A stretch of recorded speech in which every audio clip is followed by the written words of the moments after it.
For as long as I can remember, I knew I was not the favorite. I grew up in a house where love was conditional, where the spotlight shone so brightly on someone else that I lived in the shadows by default. That someone else was my older brother, David, the golden child, the pride of my parents, the one they believed would carry the family name to greatness. And then there was me, Olivia, the afterthought. David had everything handed to him on a silver platter: a brand new car on his 16th birthday, private tutors, the best schools. I, on the other hand, had to settle for hand-me-downs and silence. When I asked for things, the answer was always the same: we need to focus on David's future, as if my future didn't matter. As if I didn't matter. At first, I tried to ignore it. I told myself that if I worked hard enough, if I excelled in school, if I made them proud, then maybe, just maybe, they would see me. But no matter how many straight A's I brought home, no matter how many awards I won, my achievements were met with lukewarm smiles and distracted nods. That's great, Olivia. But did you hear? David just got an internship with a top law firm. David, always David. I learned to stop expecting praise. I learned to celebrate my victories alone. I learned that in my parents' eyes, I was just a supporting character in the story of David's success. When it came time for college, I knew better than to assume I'd get the same support David did. Still, a tiny part of me hoped. I sat down with my parents one evening, my acceptance letter clutched in my hands, and I told them about my dream school. I told them how hard I had worked, how I had gotten in on merit alone. Dad barely looked up from his newspaper. Mom sighed, her face a picture of forced sympathy. Olivia, honey, you know how expensive college is. David's law school tuition is a priority right now. We just don't have the funds for both of you. I felt the words like a slap. So, you're telling me I have to figure it out myself? Mom nodded. You're a smart girl. You'll find a way. A smart girl. That was what I was to them. Not their daughter. Not someone they wanted to invest in, just a smart girl who would somehow survive on her own. That night, I cried until my pillow was damp.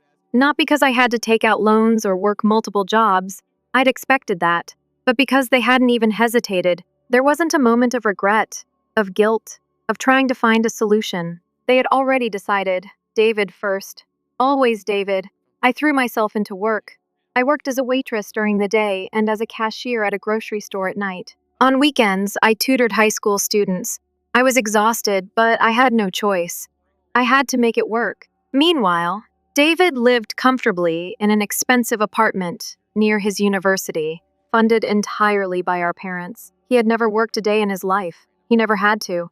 One evening, I came home from a 10-hour shift to find my mother waiting for me. She had that look, the one that meant she was about to ask for something. Olivia, sweetie, your father and I have been talking. We think it would be good for you to contribute to the household expenses. You know, since you're earning money now. I stared at her, disbelieving. You want me to pay rent? To live in my own home? She smiled like she was asking me to do something simple. Just a small amount. David never had to because he was focusing on his studies, but you're working, so it's only fair. Fair. I had to bite down on my lip to keep from screaming. I wanted to ask if it was fair that David got everything while I scraped by. I wanted to ask if it was fair that I was working 2 jobs while he got to focus on his bright future. I wanted to ask if it was fair that I had been their daughter for 20 years, and they still couldn't see me. But I didn't. I just nodded and went to my room, gripping the little money I had like it was all I had left of myself. Because, in a way, it was. Years passed like this. Me struggling, David thriving. Then, everything changed the day my grandmother died. She had always been my only source of warmth in that house. Unlike my parents, she saw me, she cared. And when she passed, she left behind a significant inheritance. Not millions, but enough to change a life. And every single penny of it went to David. I found out at the reading of the will. My parents didn't even have the decency to tell me beforehand. They just sat there, stone-faced, as the lawyer explained that the money was to help secure David's future. I felt something snap inside me. What about me? I asked, my voice eerily calm. Did she leave me anything? My mother pursed her lips. She knew you were independent. She trusted that you would be fine. Fine. That was what they had reduced me to. Someone who would be fine on her own. Someone they never had to worry about. Someone they never had to care for. I wasn't even angry anymore. Just tired. I stood up, my hands shaking. I'm leaving. Dad frowned. Olivia, don't be dramatic. No, I said, my voice finally firm. I'm done. You've made it clear where I stand in this family. So I'm done. For the first time, they actually looked surprised. I packed my things that night. Not that there was much to take.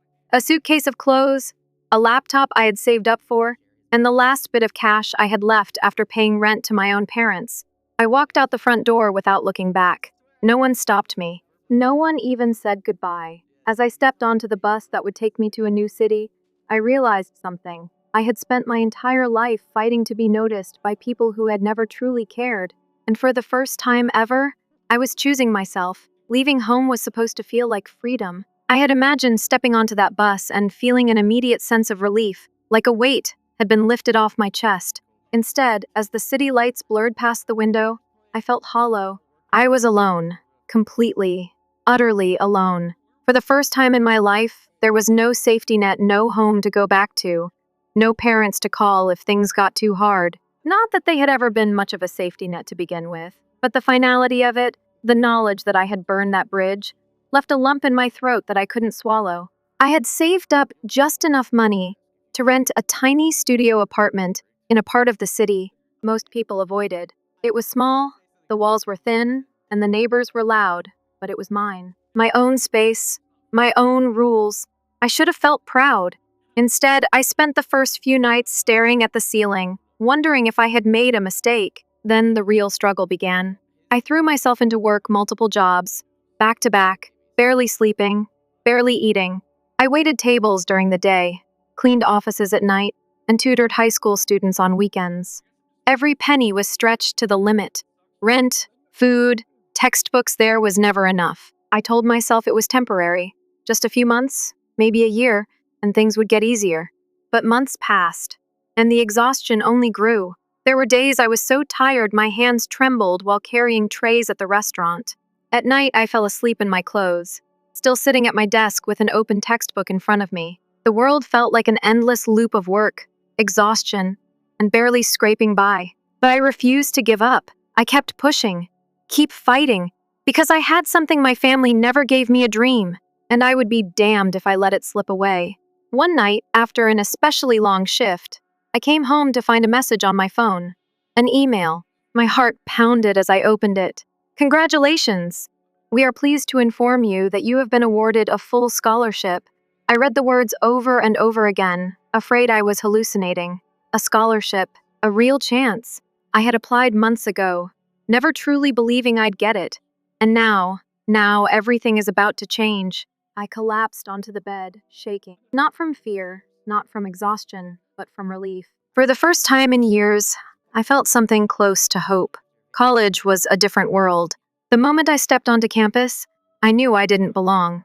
The students around me carried themselves with ease, laughing, talking about summer vacations in Europe, internships their parents had set up for them. Meanwhile, I was juggling classes with 2 part-time jobs, calculating every cent in my bank account before buying lunch. But I didn't care, because I was here. I had fought for this. The first semester was brutal. I was drowning in coursework, struggling to keep up with the fast pace of lectures while working just to survive. There were nights I doubted myself, nights I thought maybe my parents had been right, maybe I wasn't meant for this. But then, something changed. A professor noticed me. She saw how hard I worked, how determined I was. One day, after class, she stopped me. "Have you ever considered applying for an internship?" she asked. I nearly laughed. "I don't have time for an internship. I can barely keep up as it is." She studied me for a moment, then handed me a piece of paper. "Apply for this. It's competitive, but I think you have a shot. And if you get it, they pay." I took the paper, my hands trembling. It was a tech firm, one of the biggest in the city. A paid internship, an opportunity I couldn't afford to ignore. So, I applied. Weeks passed, and I tried not to think about it. Then, one afternoon, I got the call. "We were very impressed with your application. Welcome to the team." I barely heard the rest of what they said. My heart was pounding too loudly in my ears. I had done it. I had gotten in. Balancing school, work, and an internship was hell, but I had never felt more alive. For the first time, I wasn't just surviving, I was building something. Learning, growing, proving to myself that I was capable of more than just scraping by. My supervisor at the firm took an interest in me. He pushed me, gave me more responsibilities, treated me like I belonged. And then, at the end of the semester, he pulled me aside. "I want you to stay on," he said, full time. With a salary, I stared at him, unable to process his words. A real job, a salary, stability. I accepted before he could change his mind. And just like that, my life shifted. I moved out of my tiny apartment into a better place. I quit my exhausting side jobs. I could finally afford to breathe. Years passed, and I built a career. I climbed the ranks, earned respect, proved to everyone, including myself, that I was more than just the girl no one cared about, that I was worth something. And then, one day, my phone rang.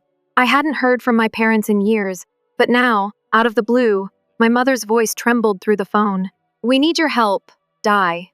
He's in trouble." I leaned back in my chair, my grip tightening around the phone. "Why are you calling me now?" I asked. There was silence. And then, the words that made everything clear. "We have no one else." I closed my eyes, exhaling slowly. The past, the years of neglect, the pain of never being enough, it all rushed back in a single wave. But I wasn't that scared little girl anymore. I had built my own life, my own future, and this time, I had the power to choose. I stared at the phone in my hand, my mother's voice still echoing in my ears. For years, I had waited for this moment, the moment they would finally acknowledge me, the moment they would need me. But now that it had arrived, all I felt was cold detachment. "John is in trouble," she had said. My perfect golden brother. The one they had showered with attention, protected at all costs. And now, suddenly, they had no one else to turn to but me? "Why should I help him?" I asked, my voice flat. My mother let out a trembling sigh. "Because he's your family. Family." The word felt hollow coming from her. "I'll think about it," I said, and before she could say anything else, I hung up. For the rest of the day, I couldn't focus. I sat at my desk in my sleek office, staring at my computer screen, the past clawing at the edges of my mind. It had taken me years to rebuild myself, to erase their voices from my head, and now, with just one phone call, they were trying to pull me back in. I should have ignored it, but some part of me, maybe the same part that had once craved their love, wanted to know more. So, against my better judgment, I called back. My father answered this time. "We need you to come home." Home. As if that place had ever been home to me. "What happened?" I asked, keeping my voice neutral. There was hesitation on the other end. Then finally, he admitted, "John got into some financial trouble. He made some bad investments. He lost a lot of money. More than we can afford. I should have felt some satisfaction. After all, wasn't this karma? Wasn't this exactly what they deserved? But instead, I just felt tired. "So you want my money?" I said bluntly. "No!"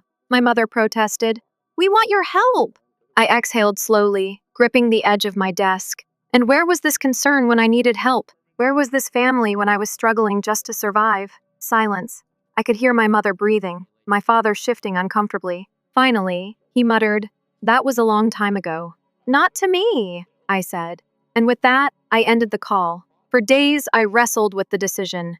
Logically, I owed them nothing. But something inside me, some old wound that hasn't fully healed, wouldn't let me forget. I needed to see it for myself. Not for them, but for me. So, against my better judgment, I went back. The house looked the same carefully trimmed hedges, the same grand entrance meant to impress. But as I stepped inside, I saw what years of financial strain had done. The furniture was no longer pristine, the air smelled stale, and the tension in the room was suffocating. John was there, sitting on the couch, his head in his hands. When he looked up, his face was drawn, his confidence shattered. This was not the brother I remembered. This was a man who had finally tasted failure and had no idea how to handle it. "You came," he said, his voice hoarse. I crossed my arms. I wanted to see the damage for myself. My parents sat nearby, watching, waiting. I could see it in their eyes, the desperate hope that I would fix everything, that I would swoop in and save their favorite child. I wouldn't. "How much do you owe?" I asked. John hesitated, then mumbled a number so high it made my stomach turn. He had dug himself into a hole so deep there was no climbing out. "I can't pay that," I said simply.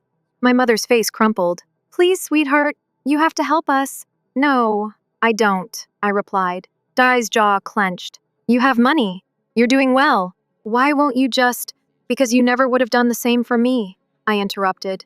More silence, more shifting glances. They had no argument because they knew it was true. I took a deep breath. I'll give you advice, Dai. I'll tell you how to rebuild, how to start over. But I won't bail you out. If you want my help, you have to work for it. His face twisted in frustration, but deep down, I saw something else. Desperation. Maybe even respect. Fine, he muttered. Tell me what to do.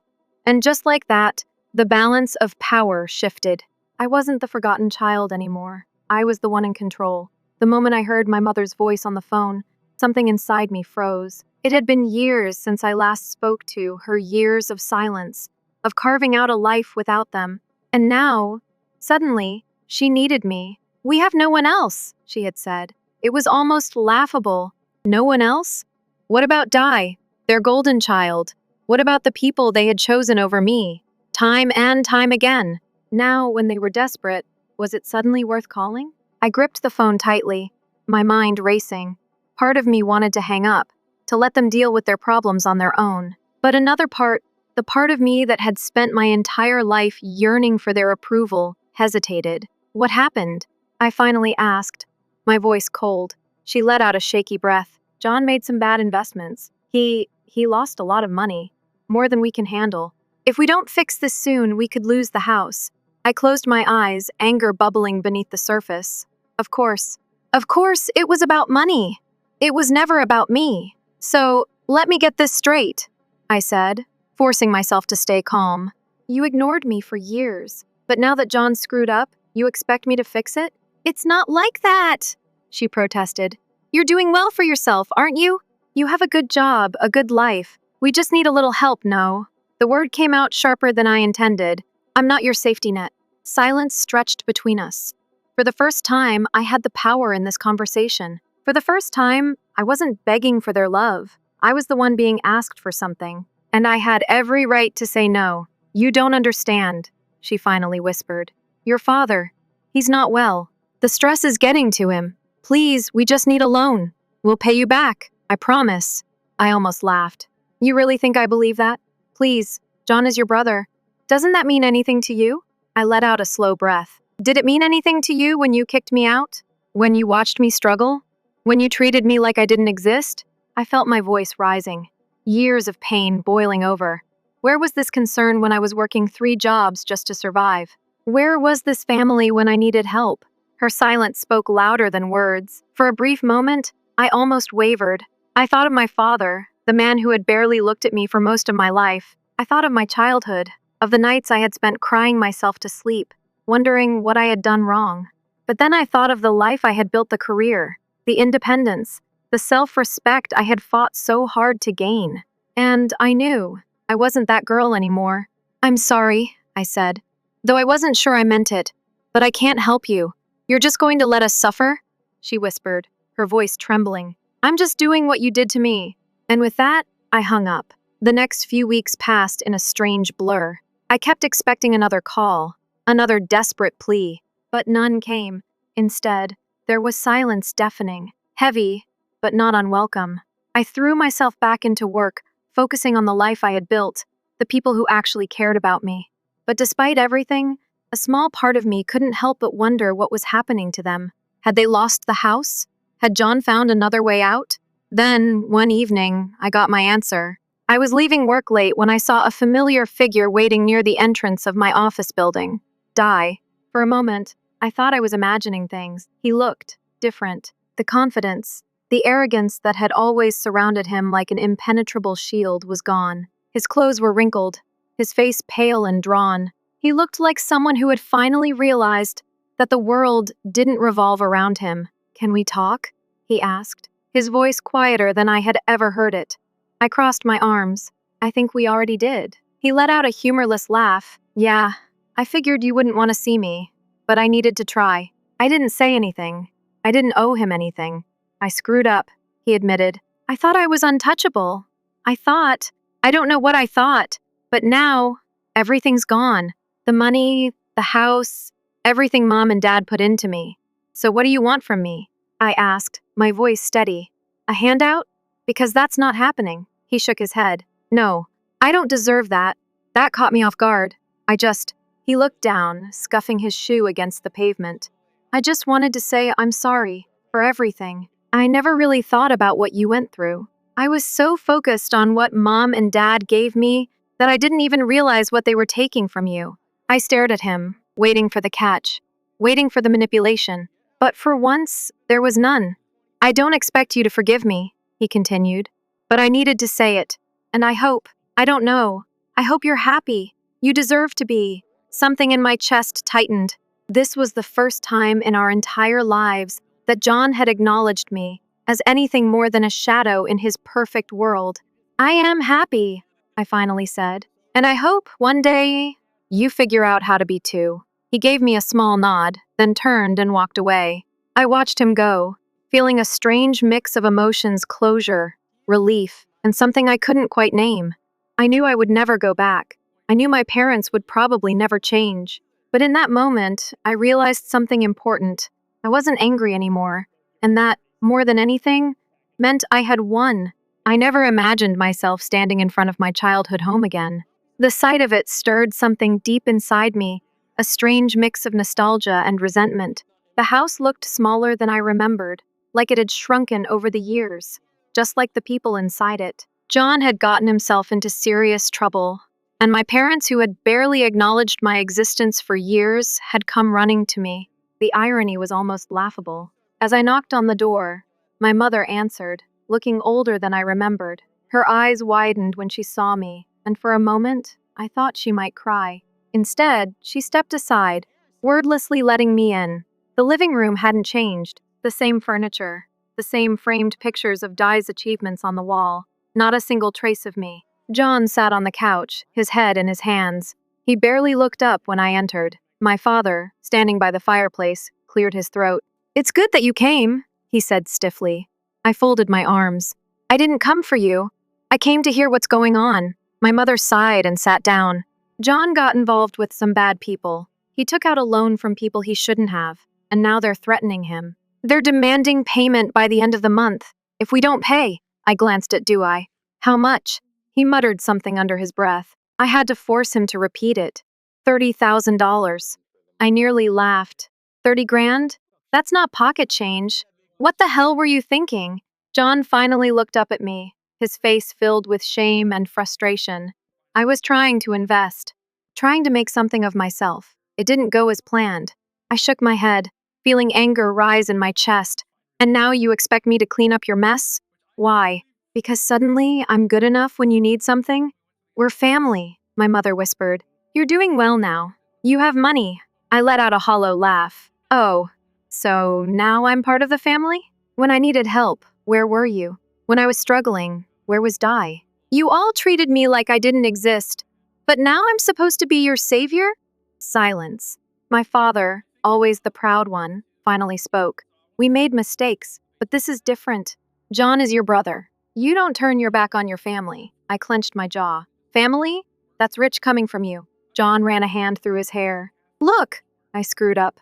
But these people, they're serious. If I don't pay, they'll come after me. Maybe worse. I don't know what to do. For the first time, I saw genuine fear in his eyes. And despite everything, a part of me still cared. He had never been my ally, never stood up for me, but he was still my brother. I exhaled. I'll think about it. My mother reached for my hand, but I pulled away. Don't thank me yet. I haven't decided anything. I left without another word. As I drove home, my mind raced. They had abandoned me, treated me like nothing. And yet, here I was, debating whether to save them from their own mess. That night, I sat alone in my apartment, staring at the city skyline. I had worked so hard to build a life for myself, one where I didn't have to be at the mercy of anyone. And now, the people who had cast me aside wanted me to save them. Could I do it? More importantly, did I want to? The next morning, I called my financial advisor. I need to move some money. How much? I hesitated. 30 grand. That's a large sum. Are you sure about this? Not even a little bit. But I still went through with it.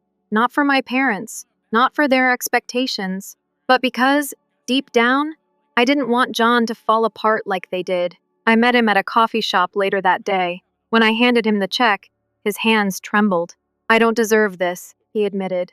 "No, you don't," I said. "But this is your last chance. You get one lifeline. If you screw up again, you're on your own." He nodded, swallowing hard. "I won't waste it." For his sake, I hoped that was true. But I had made my choice, and no matter what happened next, I knew one thing for certain. I wasn't doing this for them. I was doing it for me. I stood at the threshold of my childhood home, a place that had once felt like a prison. The walls were the same. The air carried the same scent of my mother's cooking, but everything else felt foreign. Like I was stepping into the ruins of a life I had long abandoned. My parents sat across from me at the dining table, their eyes heavy with exhaustion. John was beside them, his expression unreadable. The golden boy, the favored son, now looking as lost as I once felt. "You're our last hope," my mother said, voice trembling. "Di's debts. They're worse than we thought. He owes people money. Dangerous people." I exhaled slowly, my fingers tapping against the wood of the table. "And you think I can fix it?" My father cleared his throat, looking down at the floor. "You're successful now. You have resources. We wouldn't be here if we had another choice." I almost laughed at that. Years of being overlooked, of being treated as lesser, and now, suddenly, I was important. Because they needed me. Not because they regretted how they treated me. Not because they loved me. Because I was useful. "I'll think about it," I said, standing up. John finally spoke. "You're just going to leave?" I met his eyes. "I haven't decided yet." The drive back to my apartment was silent. My mind raced. This was the moment I had fantasized about for years, the day my family would realize they needed me. And yet, it felt hollow, unsatisfying. When I got home, I called Alex. "You saw them?" he asked. "Yeah." "And?" I sighed, running a hand through my hair. "They want money. For Di." Alex was quiet for a moment. Then, he said, "You're not actually considering helping them, are you?" I hesitated. I wanted to say no. I wanted to tell him that they didn't deserve my help. But a part of me, a small, wounded part, still longed for their approval. "I don't know," I admitted. "Let me ask you this," Alex said. If it were you, if you were drowning, desperate, with nowhere else to turn, do you think they'd help you?" The answer was immediate. No, they wouldn't. I closed my eyes. "You're right," Alex sighed. "Listen, if you do this, do it because you want to. Not because you think it'll change things." I hung up, my heart pounding. That night, I barely slept. Memories swirled in my mind, the way my parents always put John first, the way they dismissed my struggles, the years I spent feeling invisible. And now, here I was, being asked to save the very people who abandoned me when I needed them most. By morning, my decision was made. I met them at a small cafe, the same one where I had once worked during college. My mother looked at me. Hopefully, my father sat stiffly, and he wouldn't even meet my gaze. "I have an offer," I said. Their eyes lit up. "I will pay off Dewey's debt," I continued. "But under one condition." My father frowned. "What condition?" "I'm done after this." I looked them each in the eye, making sure they understood. "After I give you this money, I don't want to hear from you again. No more favors. No more calls when you're in trouble. We go our separate ways." My mother's face crumpled. "But you're our daughter." "No." My voice was firm.